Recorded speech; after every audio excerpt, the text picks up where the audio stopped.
Welcome to Unfiltered Summit Sisters. I'm Gina. And I'm Julia. We are two ride-or-die best friends who are paving the path for what true, authentic relationships look like. We're facing hardships head-on, having real, uncensored conversations, supporting each other's growth, and shining a light on true, raw healing. We are navigating the world the best we know how, Having a hell of a time doing it, laughing every step of the way, through the rain and sunshine. This is Canyon Culture. Welcome back to Unfiltered Summit Sisters. We are sitting in what is known as Moose Meadow because we named it that. Apparently, we name a lot of things.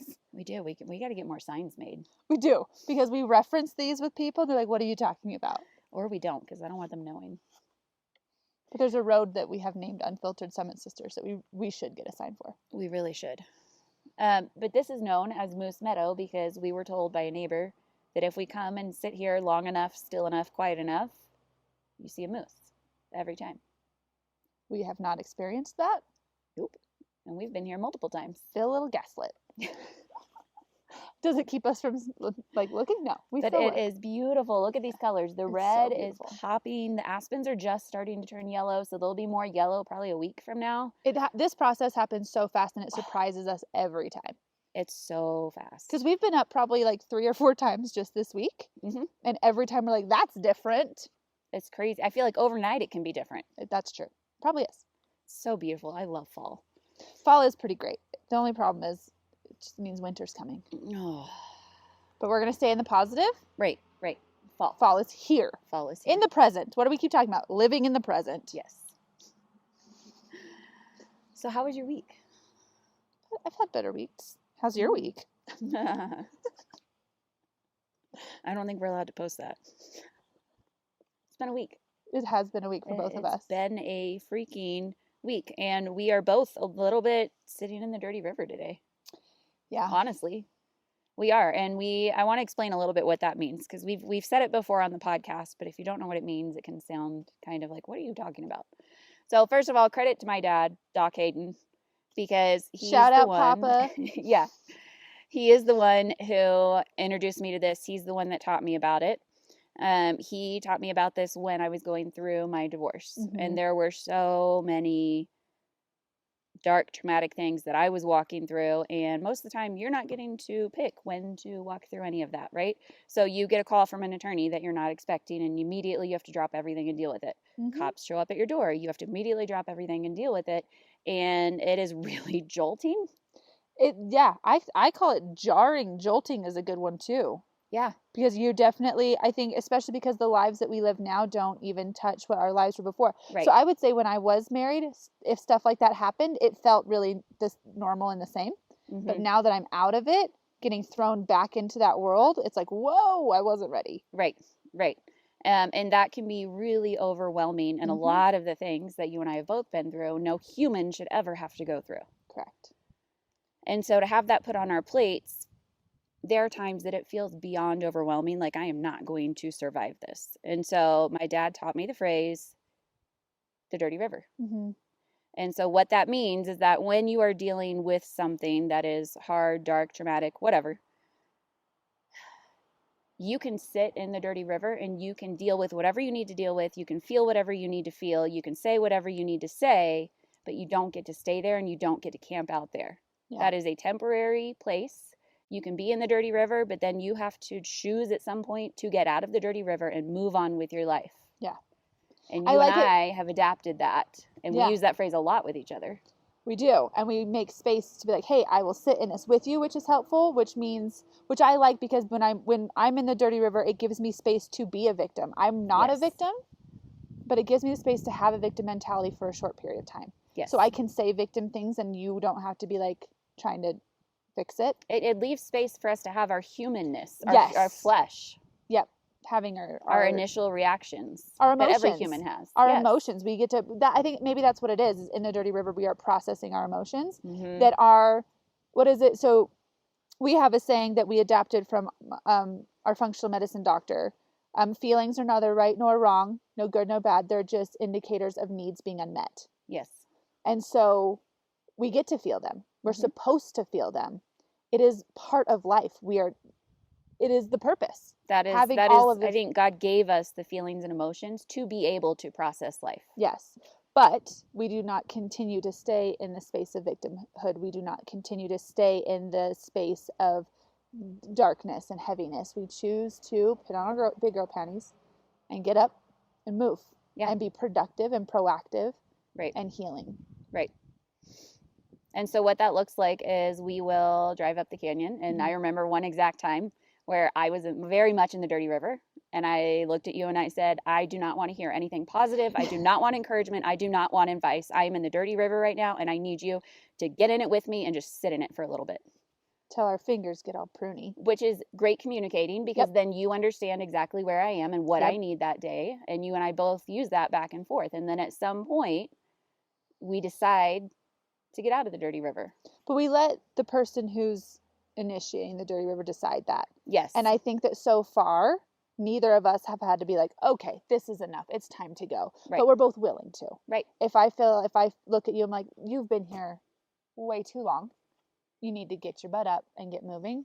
I could. Right. But I think because we give that space and we have done it for so long at this point, we don't even need the other person to do that. We're like, okay, I'm ready to be done. Right. And you're like, okay, how do you want me to support you today with that? Mm-hmm. But I do feel like more often than not, you're like, I'm in the Dirty River. I was like, I was already here.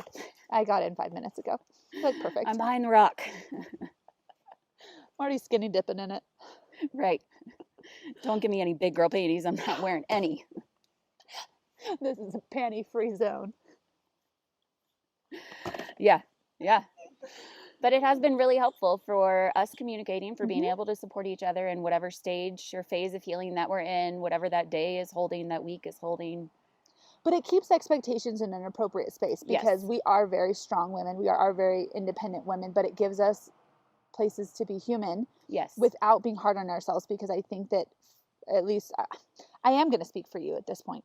I think there's a lot of times where we expect way more than we're capable of because of the limitations of us being human. Mm-hmm. So having a space where we just get to not be perfect helps us to have appropriate expectations of, I can't handle this. So we say those hard things. I can't handle this anymore. But we can say them because we know that we're not giving up.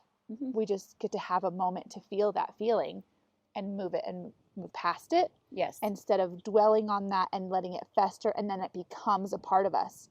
So by addressing it, so in the Dirty River, I feel like we are addressing big things and big emotions so that we can move past them. Right. And they don't just carry with us all the time. Mm-hmm.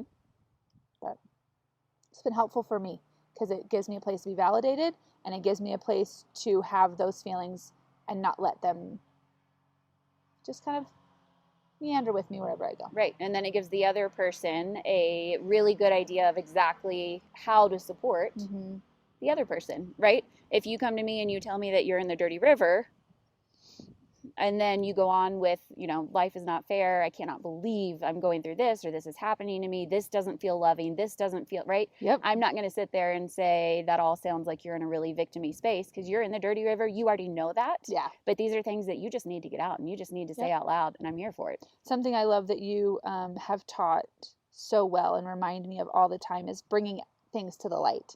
Yeah. And even those dark thoughts, bringing those dark thoughts to the light takes away the power, because that's when the adversary really gets in there, is when we have our dark thoughts and we hold on to them and they become our truth or our perception of truth. Right. And so by bringing them to the light, I mean, literally, they're no longer dark anymore. So if I sit there and I text you, I'm like, I'm done. It's weird how by me just saying I'm done and you going, I get that. I like half the time I'm like, okay, now we get going. Right. Like that. Right.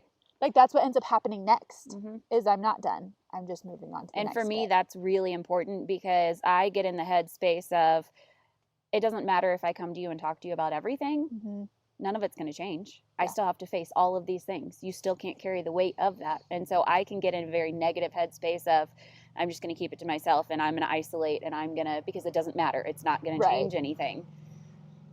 So I have to remember that bringing those things into the light takes the power away from them. Yes. It may not physically change things, but it takes the power away, and it helps me to be able to get into a mindset of, what is the next thing that I need to do now? Yeah. I like that. I think that's But just like, yeah, but I love that we've established that concept. Mm-hmm. And I hope to carry that over into a relationship because, you know, men are fixers and stuff. So I want to be like, I'm in the dirty river. I just need you to hear my heart. I just need you to hear how hard this is. I don't need you to fix it. I think that's a very important communication skill when you are in a relationship and you have a partner, of being able to say that, you know, and men are fixers, so they want to immediately fix it, but being able to communicate and say, I don't need you to fix this. Yeah. I just need you to listen. Yeah. Well, right now, a lot of the stuff that is hard for me isn't really fixable. Right. Like that's the hard part too, you know? So I don't know. I have some ideas. You too. Yeah. Oh. They're not online postable. Oh, I'm sitting here like you have answers for me. Why are you not sharing? I feel like some of the problems could be taken care of. Yeah. Okay. I get where you're going with this now. The thing is, there's so many problems. I didn't know which one you were addressing. We tackle them one at a time. Literally. No, somebody was asking, they're just like, I was like, you could throw a dart at me and I'd have a problem. Obviously a dart would hurt, but you know what I'm saying? Like you could, like any part of my life Not right as now. much as life right now. That's what it is. Every aspect of my life right now has an issue with it. Yeah. And so I have wonderful parents, and I was just walking with my dad this morning and he was like, well, how can we help with this? And I was like, none of it is in any human's hands. Right. All of this is in God's hands. And it's not dark, but it's heavy. Okay. Because I feel like I'm doing all the things I'm supposed to be doing. I feel like I'm showing up where I'm supposed to be showing up, and yet I'm still here, and none of it is under my control. Right. The behavioral of my children, the process of my partner taking his ever-loving time, just the issues, you know, with work and finances and my business. I'm doing all of the things in my capacity. I'm sure there's areas I can make tweaks, but in general, I am doing all of it. Right. And so it's all in God's hands, and I just have to have faith and trust. And so, yeah, just being like, okay, whether I'm in the dirty river, whether I'm having faith in the process, it's all just a lot. And just the things that we find ways to cope and the ways to do it, it's not comfy. It's not pleasant. But could you imagine where we would be if we didn't have the mindset we have, the healing that we've had, the friendships that we have? Right.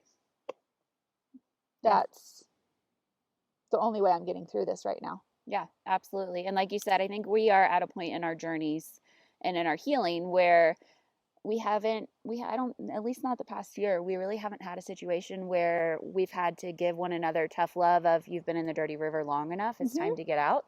But I have had that in my life. I specifically remember an instance where I learned a lot of really devastating, horrible secrets from my marriage while I was going through my divorce, and I could not function.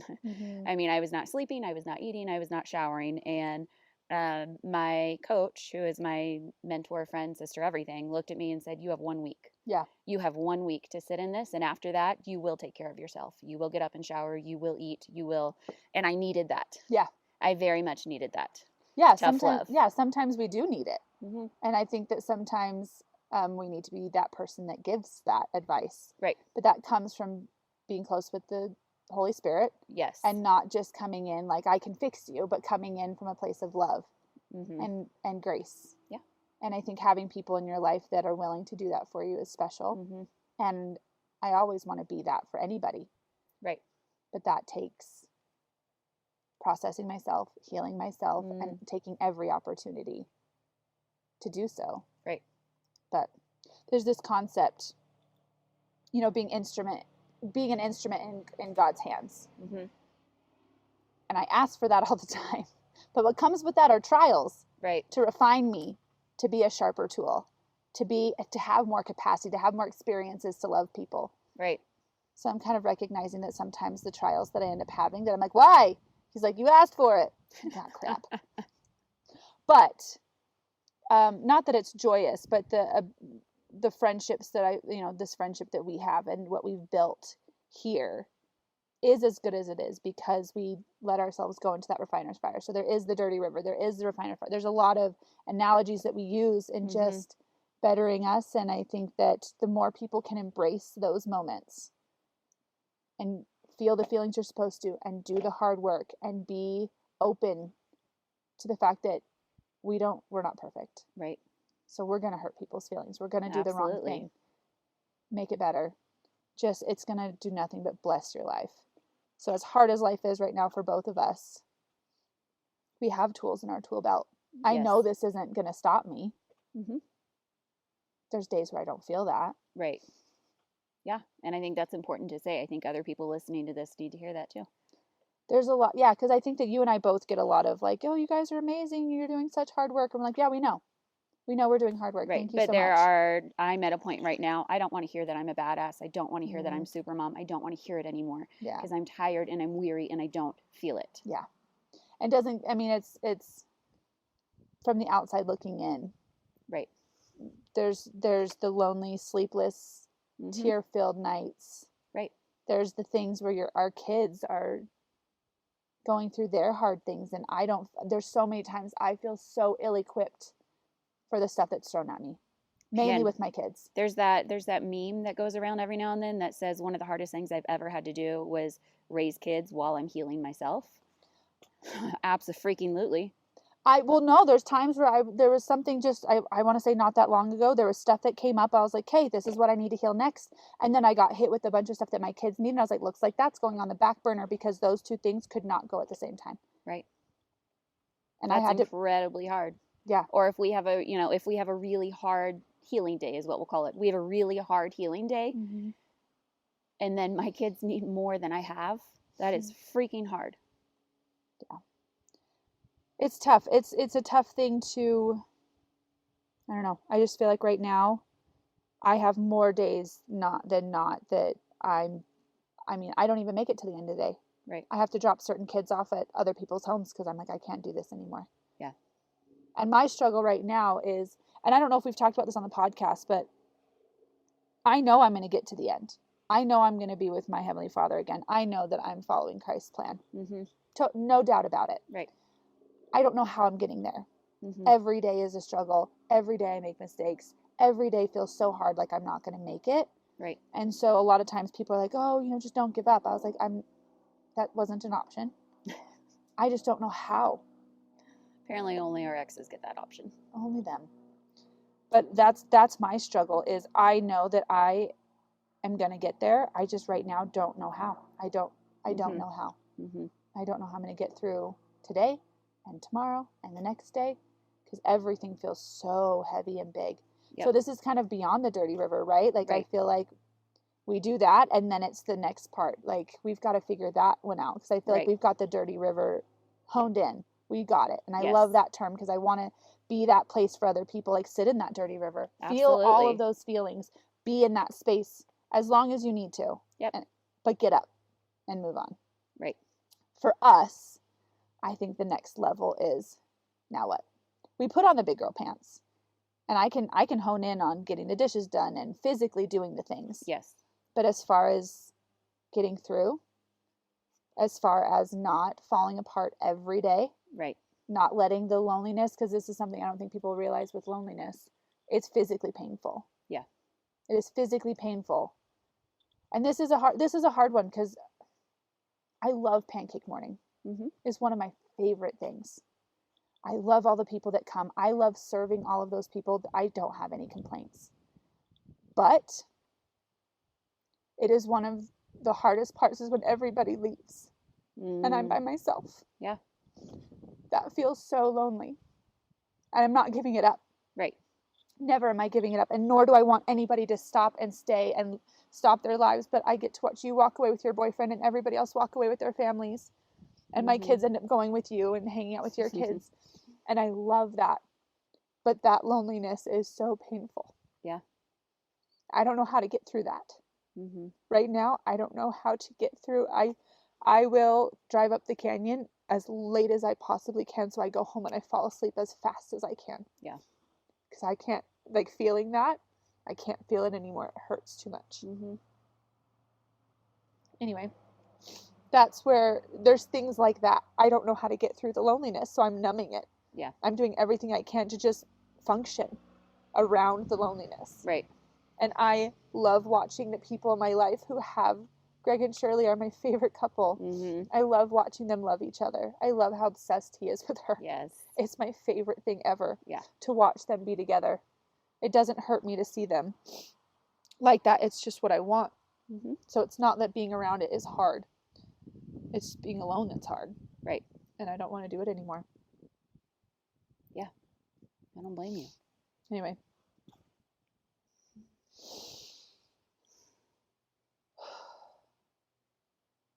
I think a lot of single parents can relate to that. Yeah. But there's no answer. That's No. all in God's hands. Right. I feel like I'm doing all the things I'm supposed to be doing. You are. And yet I'm still here. You absolutely are. I feel like we're both in a space of, at the moment, we're having to take things one day at a time, and some days it's a freaking hour at a time. Yeah.